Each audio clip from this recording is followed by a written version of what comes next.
जी, तमाम दरियाओं के हवाले से आपको अपडेट कर देता हूँ। कोई परेशानी की बात नहीं है। तमाम दरिया सतलुज, रावी और चनाब में थोड़ा बहुत पानी है। सतलुज में कुछ ज़्यादा है तो कोई परेशानी वाली बात नहीं, और अपने अपने हेडवर्क्स पर मामूल के मुताबिक बाकी बह रहे हैं। तो डिटेल के साथ मैं मतलब डाटा आपको शेयर कर देता हूँ डिटेल के साथ बाद में, और शाम को अपडेट करूँगा। तो आपसे गुजारिश है कि मेरे इस चैनल को सब्सक्राइब कर दें। अब डाटा शेयर करता हूँ। बिस्मिल्लाहिर्रहमानिर्रहीम, अस्सलाम वालेकुम। आज 8 अक्टूबर 2025 का दिन और दोपहर का 1:30 बजा। तमाम दरियाओं के हवाले से आपको अपडेट कर देता हूँ, ताज़ा तरीन डाटा शेयर कर देता हूँ। सतलुज में गंडा सिंगवाला पर 95,000 क्यूसेक है, सुलेमानकी पर 73,000 और इस्लाम पर 13,000।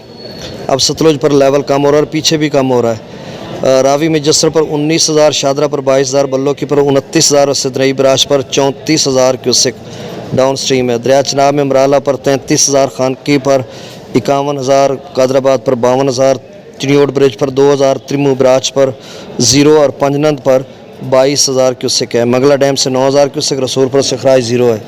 दरिया सिंध में त्रिबेला डैम से 23,000 छोड़ा जा रहा है। काबुल दरिया में 11,000 क्यूसेक, कालाबाग पर 84,000, चश्मा पर 80,000, तौसा पर 75,000, गुड्डू पर 81,000, सखर पर 29,000 और कोटड़ी पर 58,000 क्यूसेक डाउन स्ट्रीम है।